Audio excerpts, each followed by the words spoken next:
नमस्कार दोस्तों, Ashwini Kumar from astro blueprint. हमारा आज का जो वीडियो होगा वो है राहु इन सिक्स्थ हाउस। जैसा कि आपने देखा था कि अभी तक हमने राहु के बारे में जितना भी जाना है और समझा है, उसमें कुछ कॉन्क्रीट लेवल पे एक फॉर्मेशन आपके दिमाग में बस गई होगी कि हम किसी भी घर में किसी भी ग्रह को अगर देखना चाहें तो किस तरह से देखते हैं। पहले तो उस घर का या उस हाउस का, उस भाव का मूल स्वभाव समझें। दूसरा ग्रह का मूल स्वभाव समझें और तीसरा ये कि ग्रह जो है वहाँ पे वेल चैनलाइज्ड है या अनऑर्गेनाइज्ड है या एफ्लिक्टेड है। अब इन तीनों को मिलाकर ही कुंडली की विवेचना जो है वो अच्छे से करी जा सकती है। आज हम बात करते हैं छठे घर की। जैसे कि साधारण भाषा में आपने अक्सर समझा होगा कि छठा घर जो होता है रोग, ऋण, रिपु, सर्विस, लिटिगेशन, इन सब चीज़ों का होता है। हम एक-एक करके इसका मतलब समझेंगे। हम कहते हैं रिपु, दुश्मन का। इसका मतलब क्या है कि ये घर जो होता है ये कॉम्पिटिशन का होता है। ये घर जो होता है वो अपोज़िशन आपके जो होते हैं, अपोज़िट पार्टीज़ उनको दिखलाता है। ये घर जो होता है ये लाइफ़ के जो स्ट्रगल्स हैं उनको दिखलाता है। इसके अलावा रोग का होता है। रोग का मतलब क्या है कि आपकी इम्यूनिटी कैसी है, आपका लाइफ़स्टाइल कैसा है, आपका वर्क, हेल्थ, लाइफ़ बैलेंस किस तरह का है, ये रोग के बारे में बताता है। ऋण का मतलब होता है कि ऑब्लिगेशंस क्या हैं आपको, जो आपको पूरे करने हैं। जो ज़िम्मेदारियाँ हैं दूसरे के प्रति, उनको आप कैसे निभाएँगे। यहाँ पे हम ये भी कहते हैं कि जो आपके पूर्व जन्म से जितने ऋण हैं, जो आपको चुकाने हैं, वो भी यहीं से देखे जाते हैं। वैसे तो ये भी कहा जाता है कि जो षड्ऋतु होते हैं जीवन के, वो सारे के सारे, वो भी यहीं से ही देखे जाते हैं, जैसे काम, क्रोध, लोभ, मोह, मद, मत्सर इत्यादि। इसके अलावा ये जो घर है, ये आपके लिटिगेशन का है। लिटिगेशन का मतलब है कि कॉन्फ्लिक्ट मैनेजमेंट सिस्टम जो है, वो आपका कैसा है। अभी थोड़ी देर पहले मैंने बताया कि ये ऑब्लिगेशंस का है, तो ऑब्लिगेशंस यानी कि आपका रिसोर्स मैनेजमेंट जो है, वो भी यहीं से देखा जा सकता है।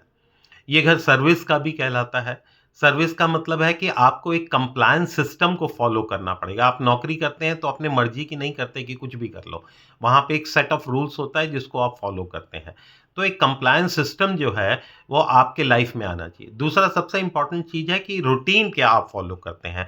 नौकरी जो होता है वो एक रूटीन सेट करता है, चाहे वर्क फ्रॉम होम हो, चाहे कहीं से भी जाकर आप दफ़्तर में बैठ के काम करें। तो ये कुछ एस्पेक्ट्स हैं जो छठे भाव को दिखाते हैं। अब हम बात करते हैं कि राहु क्या दिखाता है। तो राहु जैसे मैंने कहा सबसे पहला आपके दिमाग में एक विचार आना चाहिए, राहु इज़ एम्प्लीफिकेशन। किसी भी चीज़ का बड़ा करना वो राहु का काम है and it is exponential expansion जिसे कहा जाए वो राहु है। तो आपकी डिज़ायर्स जो हैं, वो किस चीज़ में बदलती हैं? वो आपके फ़ोकस में बदलती हैं, वो आपके ऑब्सेशन में बदलती हैं। अब इन डिज़ायर्स का बड़ा होना जो है, एम्प्लीफाई होना ही ऑब्सेशन बन जाता है। इसके अलावा जो राहु जो है मैंने कहा था कि ब्रेकिंग द ट्रेडिशनल बैरियर्स वो बहुत इंपॉर्टेंट है और वो कैसे कर पाता है? वो कर पाता है नॉन कन्वेंशनल थिंकिंग से।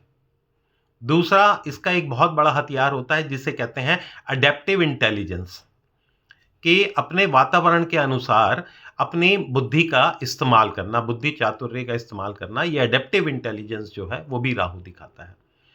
राहु क्या करता है कि सिस्टम को समझ के, उसको फॉलो करके, उसके लूप होल्स का फ़ायदा उठा के, अनकन्वेंशनल थिंकिंग से वो सिस्टम में सर्वाइव करना भी जानता है। साइकोलॉजिकल बेसिस पे अगर हम समझ सकते हैं तो राहु को हम ये देखते हैं कि राहु जो है डोपामाइन ड्रिवन होता है। यानी कि राहु को मोटिवेशन कब मिलता है? इंसान जो राहु ड्रिवन होता है, उसको मोटिवेशन कब मिलता है? जब कुछ पा लेता है। तो ये जो पा लेने की चाह है ये डोपामाइन ड्रिवन है और जो मैंने बताया था कि सेरोटोनिन जो होता है वो केतु का होता है कि दूसरों को दे के जब सुख प्राप्त होता है तो वो सेरोटोनिन ड्रिवन मोटिवेशन होता है। इसके अलावा सर्वाइवल इंटेलिजेंस जो है जो मैंने आपको बताया वो राहु के अंदर आती है, साइकोलॉजिकल जो है और सिस्टम के लूप होल्स को समझ पाना ये चीज़ है। राहु छठे हाउस में एनिमीज से क्यों बेटर कर पाता है? उसके बड़े मजबूत कारण हैं। एक तो ये होता है कि ये 3 कदम आगे बढ़ के सोचता है। दूसरी बात क्या होती है कि राहु जो होता है वो इमोशनली अटैच नहीं होता सिचुएशन से, उससे डिटैच रहता है। तीसरा, उसके पास अनकन्वेंशनल थिंकिंग की एक पावर होती है जिससे वो आउट ऑफ बॉक्स जाके वो सोच पाता है, और जो पुराना एक बाउंड्रीज बनी हुई है कि इसके अंदर ही आपको निर्णय लेना है, उससे बाहर निकल के भी आउट ऑफ बॉक्स थिंकिंग कर पाता है। तो सर्वाइवल जो इंटेलिजेंस या एडेप्टिव इंटेलिजेंस की मैं बार-बार बात कर रहा हूँ, ये बताता है, ये तब ज़्यादा यूज़ हो पाती है जब सिस्टम और उसके लूप होल्स को आदमी समझ सके। तो अपने दुश्मनों की चाल से 3 चाल आगे रहना, सिस्टम के लूप होल्स को समझ पाना, सर्वाइवल इंटेलिजेंस अपनी बना के रखना, इसके अलावा इमोशनली अटैच ना होके एक डिटैच्ड भाव से अगर आप दूर से सिचुएशन को देखते हैं तो ज़्यादा बेहतर तरीके से उसे कर पाते हैं। तो राहु जो होता है इसलिए वो छठे हाउस में बहुत बढ़िया कहलाता है। तो हमने क्या देखा कि राहु जो है कॉम्पिटिटिव वातावरण हो, हॉस्टाइल वातावरण हो, अंडर प्रेशर सिचुएशंस हो, ऐसे ही जहां भी आपकी परफॉर्मेंसेस रिक्वायर्ड होंगी वहां राहु बहुत अच्छा करेगा। तो ये परफॉर्मेंसेस कहाँ पे इस तरह की जरूरत पड़ती हैं? Secretive agencies, investigations, police, army, defence के अलावा जो मैं अगर बात करूं तो मेडिकल साइंस में, लॉ में, इन सब जगहों पे इसकी बहुत जरूरत पड़ती है। या ऑडिट का भी इससे जोड़ के देखते हैं कि अंडर प्रेशर वर्क करना जो है वो भी राहु बहुत अच्छा दे पाता है। अब राहु अगर वेल चैनलाइज नहीं हो तो क्या होगा? तो उसमें क्या होगा, स्ट्रेस बहुत पैदा होगा, शॉर्टकट रेमेडीज अडॉप्ट करने की टेंडेंसीज उसकी बन जाएंगी, अनकन्वेंशनल मेथड तो लेगा लेकिन उसमें ब्रेकिंग द लॉ इतनी ज्यादा हो जाएगी कि वो इसकी प्रॉब्लम बन जाएगी। अब जब वो शॉर्टकट रेमेडीज लेगा और वो गलत तरीके से काम करने की कोशिश करेगा, सिर्फ अपने फायदे के बारे में सोचेगा, तो क्या होगा, स्ट्रेस बहुत बढ़ जाएगा। अब होता यह है कि जब स्ट्रेस हो, आपकी डिजायर्स बहुत ज्यादा हो और वो आपकी हैबिट भी बन जाए कि मुझे कैसे भी करके यही काम करना है, यही रास्ता फॉलो करते हुए आगे बढ़ना है जो मैंने सोचा हुआ है, और ये ठीक है, बस ये दिमाग में आ जाए। तो जब बहुत ज्यादा स्ट्रेस बढ़ जाता है तो आपकी साइकोसोमेटिक डिजीजेस भी बढ़ जाती हैं। वरना चैनलाइज्ड जो राहु होता है वो डिजीज से फियर नहीं देता, डिजीज से फाइट करने की शक्ति देता है। इसलिए छठा घर जो बीमारी का भी होता है, रोग का भी होता है, उसमें राहु डिजीज से फियर नहीं पैदा करता, how to overcome it, how to fix it, वो ये वाली टेंडेंसी आपको देता है।